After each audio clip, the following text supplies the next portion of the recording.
Hey everyone, how's it going? It's Baggins here, and today we're going to be continuing on our Road to Competitive series. So I'm going to be doing a bit of tanking. I'm defending on Route 66 as Reinhardt currently, but we are going to switch it up, obviously, the name of the game. But before we get into the gameplay, I want to talk about finding a team. Now, as you've seen, the title of this video is Finding Teams. And it's recently something that I've come across myself. Now, I know there's probably a few of you out there, like me, that don't really know how to get into the competitive scene or find a team.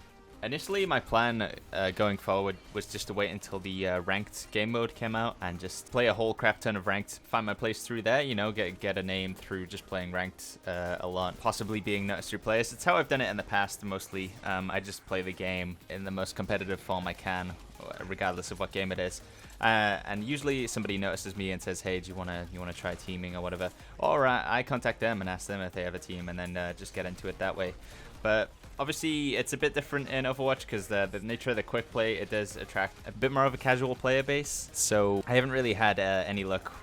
Not that I've really tried, but I haven't really had any luck finding a team so far. But recently, I found on my Twitter feed, it was retweeted by Overwatch Central. I can't remember who the original tweet was from, but basically, it was to a community website which you can use as a platform to put together a team and also look for your own team as well. So it's called findoverwatch.com. You can see it on the screen right now. And basically, all you do is you sign up, make your account on there. It's completely free. There's no cost. All you need is like an email address. You enter your name, your details, your player experience, stuff like that. And then you can just go ahead and find a team. And this isn't just for the competitive. You can also look for a team just to play ranked with, or even just a fun and casual setting. They have that as well. So yeah, I thought this was pretty cool. I went ahead and made my own account.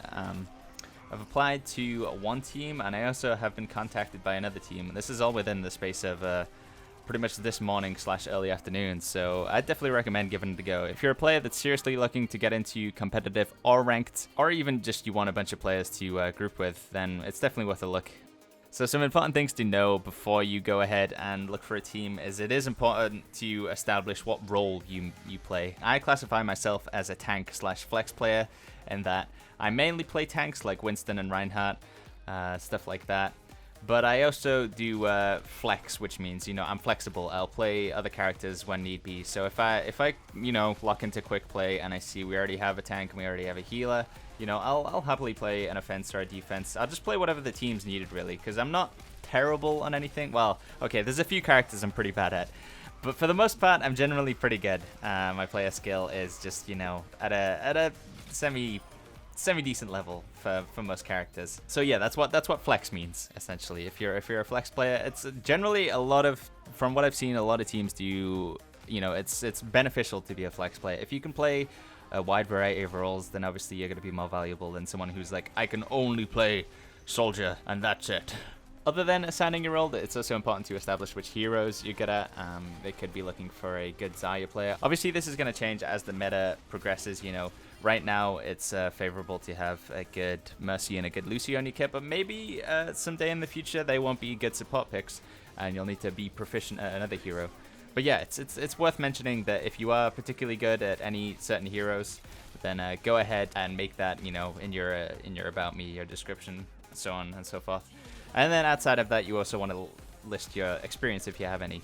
Obviously, this is only applying to if you are trying to get into a competitive rank scene. You want to sell yourself as a good player. If you've competed in any tournaments or, you know, just played scrims, stuff like that, then it's all worth a mention. And yeah, that about does it really for findoverwatch.com. I'll put a link to it in the description down below, but definitely if you guys are looking for a team, then definitely go check it out. I'd highly recommend it. It's really clean, nice website to use. And, you know, as I say, I've already had some success in getting some responses, so check it out. Outside of finding teams, we also have more news today on the competitive game mode. So for those of you who don't know, there was a public test server yesterday, but only for the Asia region. And there was some screenshots taken, sadly in Korean, but there have been some translations going on in Reddit as to what actually happened on this test server regarding the competitive game mode. The competitive game mode was up on the test server, so we can see what details have been leaked. So taken from the translations that I've read on Reddit, a lot of it is confirming stuff that we already know, like there's going to be a skill rating, placement games, stuff of that sort. To get into the specifics though, there is going to be 10 placement games before you then are assigned a skill rating solidly, and you know, your place in the competitive game mode. So you'll play your 10 game modes. Obviously your skill rating is going to fluctuate a lot in these because it's trying to peg you as you know, how good you are as a player. You play really well, then it's going to go up really high. You play pretty crap, then it's going to go low, and then once you're placed there, it'll you know, slow down a bit. It's been confirmed that the way skill rating will be attributed to you is going to be through wins and losses. And I have a bit of a question here, in that if you lose but you play really, really well, so if you have like 4 gold medals and you get play of the game or something, and you just generally like carrying the team, but the rest of them are they're a bit shit, then are you still going to lose as much skill rating as they would? Are you going to lose a bit less? And likewise, if you're on the winning team but you kind of get carried and you don't really do a lot, then are you still going to be given as much skill rating as those on your team that were playing really well and carried you through? I'm not entirely sure. I'd be interested to know how this works. Hopefully it's going to be, you know, as well as just wins and losses, it is also going to be like skill based. I assume with it being called skill rating, it is going to, you know, be based on how well you play, other than just if you win or if you lose. So some other stuff we have to talk about is there's going to be season rewards. We kind of knew this was coming, but yeah, there's going to be a player icon, player spray, and then also what they're calling competition points. Not to be quoted on, the name could change. Obviously, this is a translation from Korean, but yeah, competition points. You seem to be awarded them at the end of the season or as you play. Not entirely sure. And you can use these competition points to buy your golden cosmetic weapons. A standard golden cosmetic weapon is going to cost 300 per character. If I'm assuming that it's going to work like Hearthstone and other Blizzard games, then you might have to wait until the end of the season before you can claim your points and your rewards and stuff. And yeah, that about does it really for all the news regarding the competitive game mode. Not entirely sure when it will be going live on our servers. They did say till the end of June, and looking at the calendar, we've only got one more Tuesday after this in terms of like when Blizzard traditionally release patches. So possibly the 28th, but that's just speculation. I'm not entirely sure. So with all that said, we have got a bit of time left on this clock, about coming up to 2 minutes 5 seconds left on the clock. So I'm going to go ahead and break down the rest of this gameplay for you guys, talk about what I'm doing. This was a pretty good game for me. I think I'm currently at like 4 golden medals. I'm the highest damage done, which is pretty impressive considering I've been playing Reinhardt this whole game up until now. I have decided that coming on this last push here, Reinhardt probably not the best character since it's such a long line of sight. Reinhardt doesn't really do that great in terms of getting into the enemy backlines. I was finding a lot of success in playing really aggressive this game, trying to get on the enemy Mercy a lot to prevent her getting off good reses like that one, because my team weren't really doing a whole lot. My Mercy, I'll give it to her, she was trying to do a lot. She was doing her best to keep me alive, God bless her. Despite me jumping into the backlines continuously. So I did switch to the Winston, as you can see here, mainly just for this reason. The further away you can keep them from the payload, it's going to keep moving back. As long as they're not on the payload, it is going to slowly move back. And if you can just get in there and just cause as much disruption as possible, ideally taking out the support where you can, then that's probably the best you're going to do for your team when you're trying to defend a payload on a map like this. So yeah, just looking for opportunities to get into the enemy backlines. One of the beauties of playing the Winston is that you don't have to really aim too much. You just sort of walk near them and hold in the left mouse button. For this reason, a lot of people say, you know, like, oh, Winston is like a no brain hero. You know, you just sort of go near them and then hold in left mouse button.